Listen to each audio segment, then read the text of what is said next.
Ladies and gentlemen, Bill Johnson, the Mines, Petroleum, Energy and Industrial Relations Minister of Western Australia. Now, were you supposed to be... Do you want me to speak? Yep. Okay.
So thank you very much to Aspermont and the organisers of the conference for inviting me to speak, and I'd like to begin by acknowledging that we meet on the traditional lands of the Gadigal people, and I pay my respects to their elders past, present and future.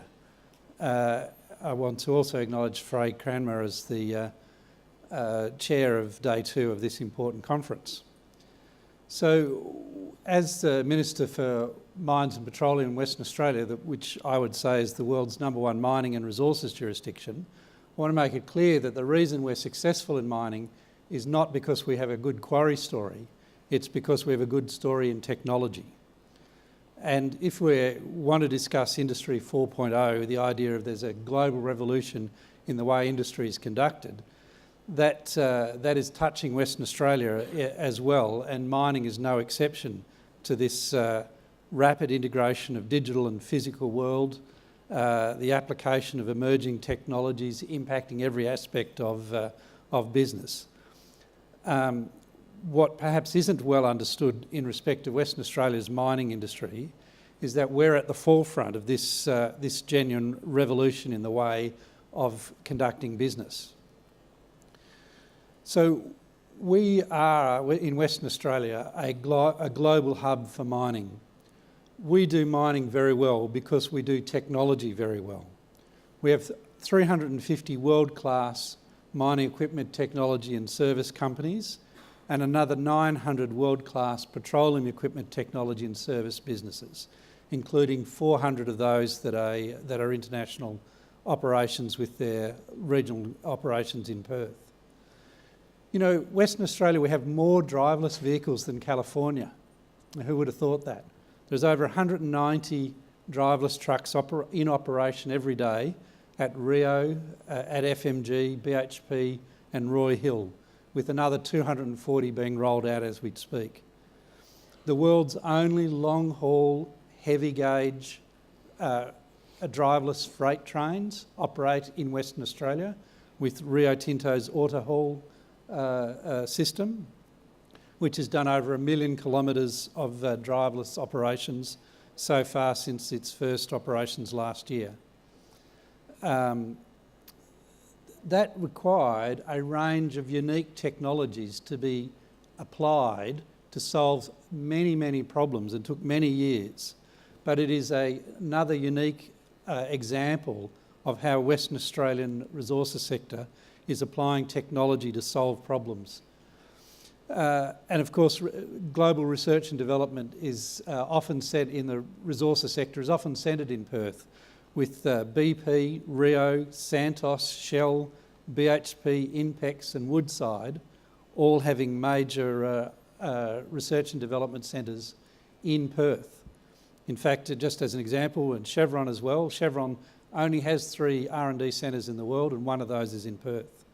FMG recently announced that it's going to set up a Research and Development Centre for Driverless Vehicles in Karratha in the northwest of Western Australia. We have a range of remote operations centres in Perth operating mines and other infrastructure thousands of kilometres away. And when you go to these remote operations centres and see how they're controlling autonomous vehicles, how they're controlling autonomous drill rigs, and you saw one of those in that departmental video there, from Perth without on-the-ground human intervention. And that means we're having to apply remote sensing, big data. These are all being applied every day in Western Australia. And the next application of technology will be in new energy. So Western Australia is unique in the Western world in that over half of our electricity demand does not go through a grid. It's independent of the traditional electricity systems. And that means we're actually a world leader in microgrids. And we have people from all around the world are coming to see the operations of microgrids in Western Australia as we apply distributed energy technologies into systems. And this all requires batteries. And that becomes increasingly important for the energy system, not just in Western Australia, but across the world, which is an incredible opportunity for Western Australia. And as you might know, we're the world leader in the supply of lithium. 43% of lithium last year was sourced from Western Australia. And we're now moving down that value chain. There is already 2 companies with plants, lithium hydroxide plants, under construction with Tianqi and Albemarle, 2 of the 4 largest lithium operators in the world, having started building plants in Western Australia. We're looking forward to the Chilean giant SQM and Western Australia's own Kidman Resources in their joint venture Covalent Lithium, building a lithium hydroxide plant as well. And there's possibility of other plants, including a joint venture between Mineral Resources Limited and Albemarle, and perhaps even Neo Metals in the goldfields. Within a short time, within 5 years, there'll be potentially 175,000 kilotonnes of lithium hydroxide being produced in Western Australia, which would make us the leading supplier of lithium hydroxide outside of China. But it's not just lithium. Nickel, Western Australia is already a major force in nickel, and now we can see chemical grade nickel processing in Western Australia, and BHP Nickel West has already announced the building of a nickel sulphate plant, and there's other opportunities in that same space, and I draw attention to Independence Group and their desire to move down the value chain for nickel. We are the world's 2nd largest supplier of cobalt, and again, there's now processing opportunities for chemical grade cobalt supplies, manganese, vanadium, high purity alumina, graphite and rare earths. All of these are available in Western Australia.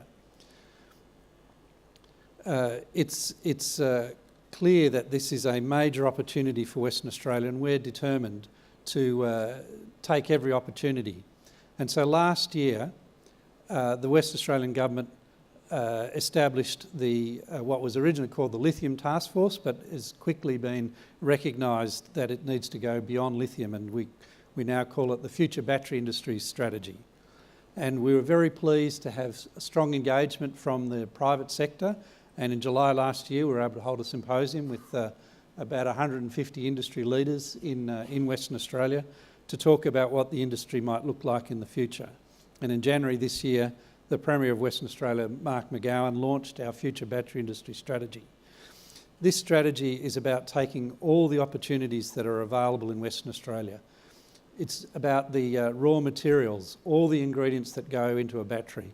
But it's more than that. It's about our world-class skilled workers and expertise, our strong industry regulation, and our guarantees of ethical supply chain, so that when end-use customers and the new Facebook generation and their high expectations of ethical activity of business, suppliers can be confident that Western Australian supplies have been done in an ethical way, taking account, for example, of the needs of First Nation people.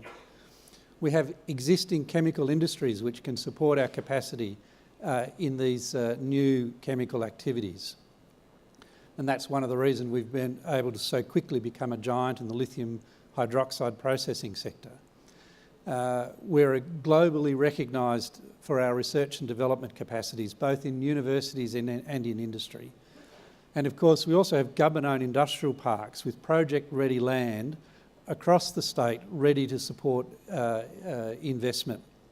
We have very high-quality export infrastructure, and there's also, very importantly, high-level support for the mining and resources sector in Western Australia right across the community, and an understanding of the need to support chemical processing of the raw materials from Western Australia. We've got a robust economy, and it's a jurisdiction with very low sovereign risk. And I also want to acknowledge the potential support of the Clean Energy Finance Corporation, a Commonwealth Government agency, which has already indicated that it's prepared to co-invest in projects in Western Australia in the battery chain, has already done so in Pilbara Minerals' lithium project. So for over 60 years, we've been working successfully with investors to make sure that Western Australia is a good jurisdiction with low sovereign risk for long-term investment. And the fact that we are, during the 21st century have been the #1 jurisdiction in the Western world for inbound foreign investment shows the level of trust that foreign investors can have in Western Australia. And we can look at BHP and Rio Tinto, who've been continuing to invest, even today, billions of dollars into Western Australia because they know that they can be a good partner with the government of Western Australia. And so that's why we want to continue that partnership into the future battery industry. We're going to work with industry and investors to make sure that we can support this important investment further down the value chain in the battery space. And as an example, in this area, we are partnering with industry to support a future battery industry cooperative research centre. We've put real money on the table to support that research centre, and we've had incredible support from universities and industry, and hopefully this week we can look forward to the support of the Commonwealth Government so that we can move forward on that important research project. We're recognising skill gaps, and we're trying to deal with those. And I can also point out that Rio Tinto is supporting the Western Australian Government in TAFE training for autonomous vehicles, and that the WA School of Mines is rated as #2 in the globe for mining and resources training. We've got plenty of infrastructure, plenty of industry-ready land, and we're pleased of the support of the Clean Energy Finance Corporation to support continued investment down the value chain for batteries. So today I've been very focused on the future battery industry, but we are a world leader in resources. We're not a quarry story, we're a technology story. We hope to succeed because we can get products to customers at an affordable price. We have entrepreneurs that can take risks. We've got technology to reduce costs. And I just, for example, point out the high-size 3D spin-out from Curtin University that can be applied to reduce drilling costs, just as an example of what we can do in research, applied research and development. We've got incredible levels of inbound investment. We have world-leading pre-competitive geological and geophysical data. And remember that 80% of Western Australia still is unexplored for minerals. So there's still plenty of upside, even though for over 100 years we've been a world-leading jurisdiction for the mining sector. There's still 80% of the state unexplored. So our success in Western Australia is not accidental. We bring together entrepreneurs, skilled workers, applied technology, supportive community, and effective government regulations. So we look forward to working with you on our next West Australian project. Thank you all very much.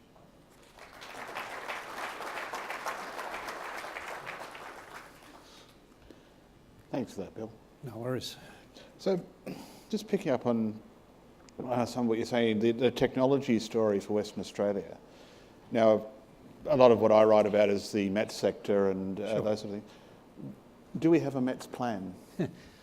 Look, the first thing I'd say about that is it is part of the Premier convenes industry consortia, Right. and there will be a METS and PETS in industry consortia, but obviously we've got a lot of industry that we're trying to look at. So the Premier hasn't convened that yet, but we do have, 60% of all mining software is already written in Western Australia. We are the go-to jurisdiction. If you've got an industrial problem in the mining or resources sector, come to Western Australia, there'll be somebody to help you. My agency, the Department of Mines, Industry Regulation and Safety, and the Department of Jobs, Tourism, Science and Innovation, they're the agencies that can help you find a solution to your problems. But as you pointed out, 60% of the software is written there, but those companies are now owned elsewhere. No, not always. So there's many great stories in the Western Australian resources sector about startups and other ideas. But there's nothing wrong with foreign investment. Western Australia is an open community, and we do support, as every Australian jurisdiction, that we don't restrict dividends. We allow 100% ownership. We don't require sell down. So this is a strong reason for investment to come to Western Australia. But this thing with the startups, that's the point. We develop world-class technology, and invariably it gets bought by other parties. Is there a way to sort of get our players from that startup stage to where they can become global players in their own right without? And yes, of course, some will obviously choose to sell out. That's that's possibly part of their plan right through. But do we have something to sort of take them that next step? Well, I mean, one of the good things about Western Australia in the resource space is that all your customers are there. There are many examples. Imdex was one of the companies up for an award last night. An example of a Western Australian-based technology company, in drilling technology. Ausdrill, supplier to the world, based in Perth. There's a lot of examples of successful METS companies growing in Western Australia but staying headquartered in Western Australia. And going away from the METS, so you're talking about the battery industry, and you point out, we've handled the lithium rush rather well. How far downstream do you see us going? Okay, there is no reason that we can't continue to go down the value chain. If you think of, you've got the ore, spodumene, hydroxide, precursor chemicals, anode, cathode, battery. We're at now, that's third stage, hydroxide. We are, we will be ex-China, the free world's dominant player in lithium hydroxide within 5 years. And that's extraordinary. That is, as a West Australian, as an Australian, that is an incredible achievement. So now, can we go those next steps? Yes, I do. I do think that we've got a strong business case, and we are talking to a whole range of industries and businesses about how to take those next steps. As far as even electric car manufacturing? Is that going too far? Well, even if you got a precursor chemical plant, then it would still be some time before you could go to the next step. Come and talk to me in 10 years' time and see what I'm saying. Obviously, the end production is much harder because then you're talking about being close to your customers. But there are strategic reasons to be close to your suppliers when you're in those steps, phases. Those chemical processing steps. Because why would you transport waste if 80% of your product is actually waste? Why would you transport it across the world? So there's a business case for doing it in Western Australia. So what's the sort of timeline to go? So we're at hydroxide now, effectively. What's the timeline to go to the next stage? So the first of those hydroxide plants, currently the Tianchi one in Kwinana in suburban Perth, that's currently in ramp-up phase. Its first stage is complete engineering, but they have to ramp it up. Once hydroxide supply is available in Western Australia, then you can go to the next step. There are other materials that are needed, like nickel sulphate and cobalt sulphate. So we're confident that we'd be ready for that in, say, 3 or 4 years' time, which means we want to talk to people today, because obviously it's going to take several years for them to make their investment decision, and I am talking, and the government of Western Australia is talking to people in this space. So you're talking about 5, 6 years? Yeah, so investment decision, say, in 3 or 4 years' time, and a plant in 6 years' time. And what's the sort of regulatory side of that? What's the... Yeah, how do you go through that? Yeah, we're fortunate that most of our regulatory framework is already in place, and we can already cope with that. And we have a chemical industry in Western Australia. Yeah. You know, we have Australia's largest, the explosives factory up in the Burrup. I mean, that's already... So we're already used to dealing with chemical processing. Yeah. And, through my agency and other agencies, we have a comfortable approach to the regulatory framework. Well, what's the sort of time frame to get through investment decision? But is there how long would it take to sort of get the regulatory side sorted? No, I'm confident the regulatory side. No, I mean for a company, so it applies, go through the process. You know, everybody always complains about regulatory frameworks, but Western Australia can get things done. I mean, you know, the Pilbara Minerals project was 4 years from confirmation of the discovery to full production. I mean, that's extraordinary. The Pluto project was 5 years from discovery to production. Western Australia is a place you can get things done. And, globally, you can get a project up in Western Australia much faster than you can either in the United States or even in Africa.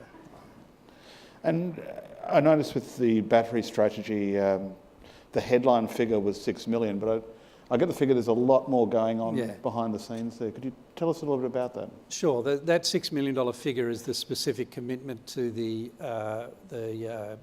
Future Battery Industry Cooperative Research Centre, but there's plenty of other support. And the number one thing that we're told is that people want to turn up and find industrial ready land. And we've got an agency which the new government established called the Industrial Lands Authority to make sure that we've got these industrial parks. We have 12 industrial parks to make sure that they're all business ready.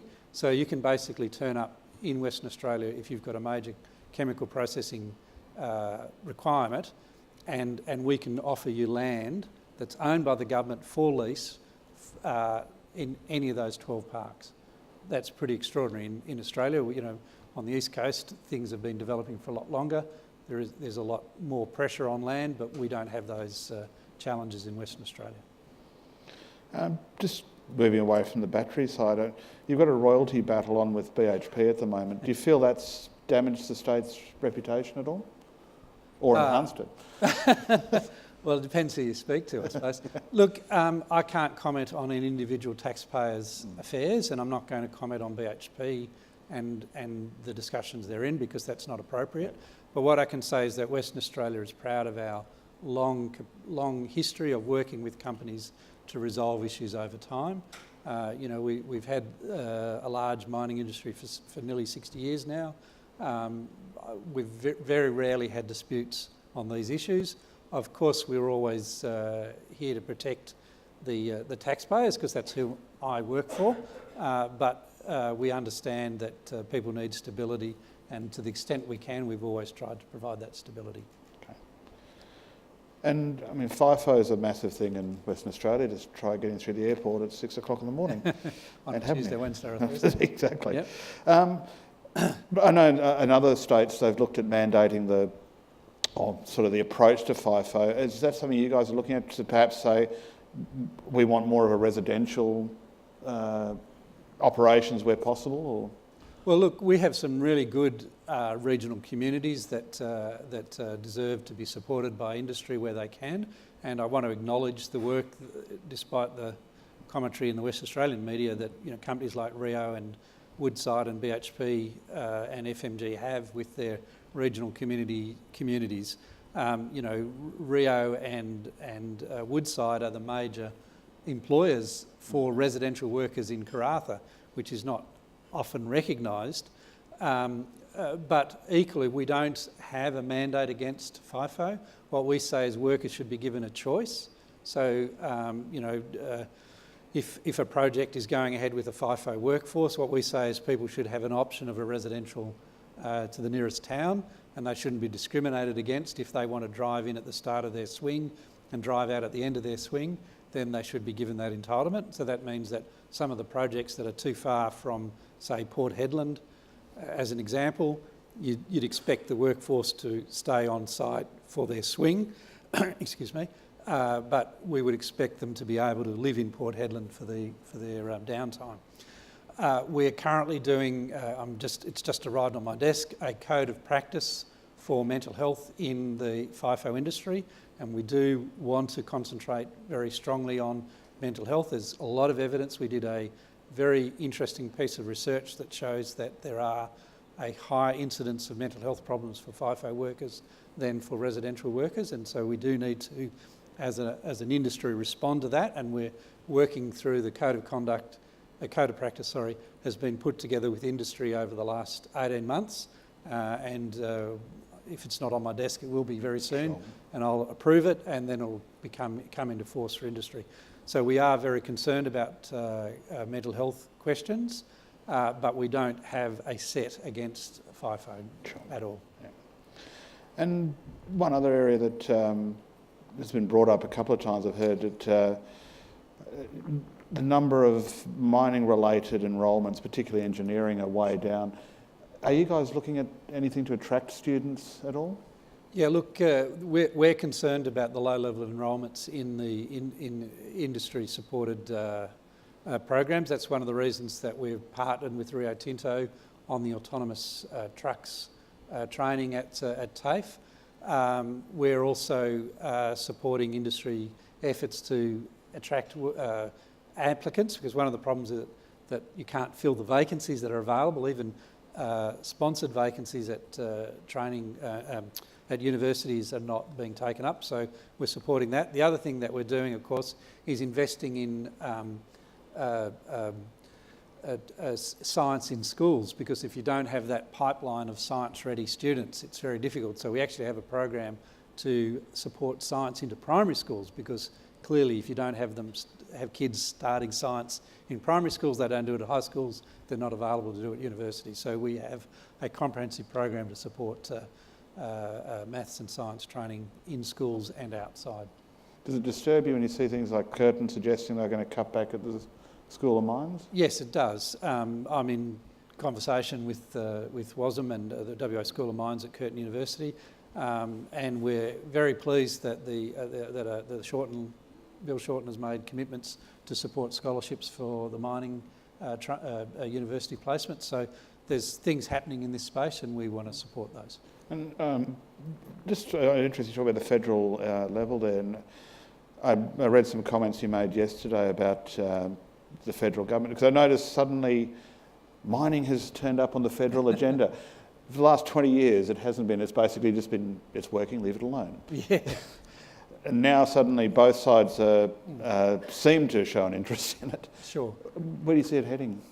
Well, look, social licence for the resource sector is critical. We're here in New South Wales, where a Liberal government brought back a gas project. That's never happened. Western Australia is determined to make sure that we balance the need of industry and the community, and the example of that is our decision on unconventional gas extraction. Western Australia is a resources jurisdiction. Everybody in Western Australia, even those that are not directly employed, understand the connection between their wealth and the resource sector. People on the east coast of Australia don't realise that 3% of the GDP of the nation goes out of the channel at Port Hedland. I mean, it is absolutely critical to our nation. The incredible success of our LNG sector and our iron ore sector does carry the nation. West Australians understand that. I'd like to see it more on the East Coast. The fact that both sides of politics are now talking about it is obviously a good thing. Yep. And some of you may not know, Bill's a Collingwood tragic, so we'll get to the key question of today. Given the events of Australia Day, Collingwood, and I've said trading, which is turned out was actually incorrect, yeah. Alex Fasolo to Carlton, is that a good deal or not? Please discuss. Yeah, look, the two things. My son took Alex Fasolo's cousin to his school ball. Right. So we've got a close connection to the family, obviously. Alex Fasolo went to the same school as my son. He was one of his buddies when my son was in year 7 and Alex was in year 12. However, no, I do think it was a good deal because we were able to use the third round pick as part of the package to get Beams back. So that was absolutely worthwhile. I wish they'd won on Friday night. I was very disappointed. Yeah, given that Alex Fasolo got involved in some things on Australia Day, it was a good deal. Thank you so much, Bill. No any questions from the audience at all?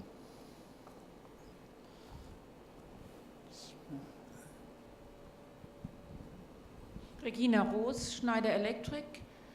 My question is related to collaboration with Asia in respect of chemical plants. Could you see that the battery chain is moving into Singapore, for example, to do further processing, similar like the semiconductor business was growing in Singapore about 20 years ago?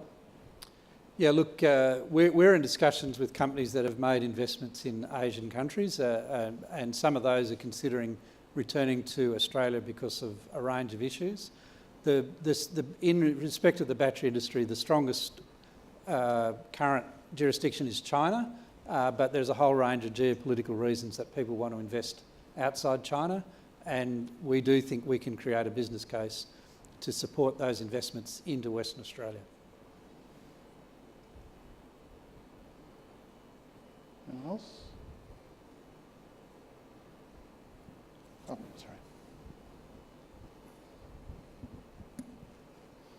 Hi, Gordon Robb.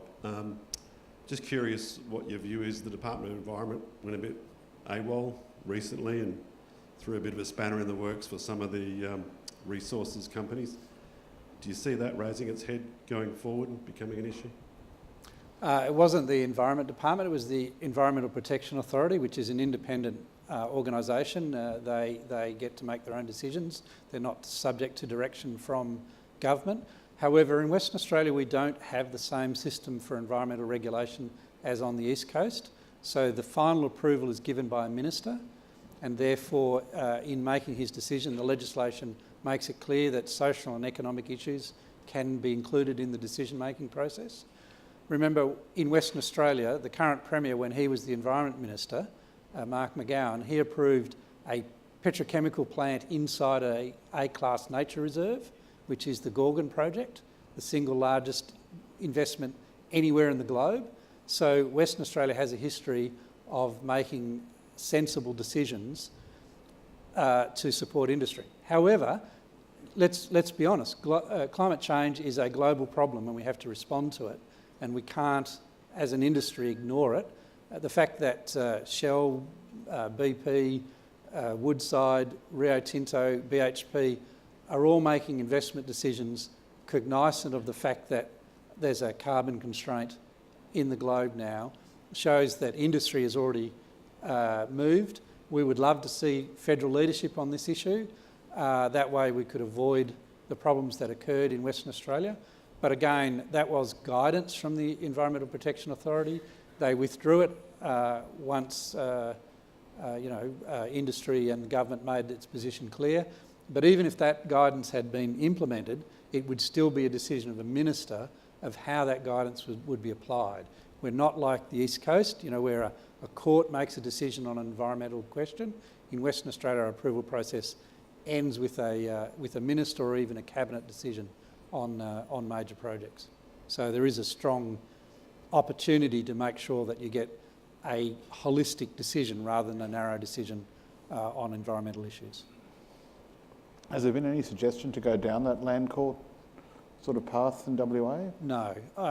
Sometimes it gets raised with us in lead up to elections, but no, Western Australians are very happy with our environmental regulation. We need to protect the environment. I'm not saying we need to compromise. It's one of the attractiveness of Western Australia. If you've got material out of Western Australia, you can go to your end user and say, this has been ethically sourced and the environment has been taken into account. We have the world-leading mine closure process in Western Australia. Our mine closure planning is incredible, and if you're another jurisdiction, genuinely come and talk to Western Australians about our mine closure planning process. It is a very, very good standard for others to apply. But we also understand that you know, you get minerals out of the ground. Any other questions? Getting off lightly. I think we are. Excellent. Bill, All right. thank you so much. Thank you. Cheers.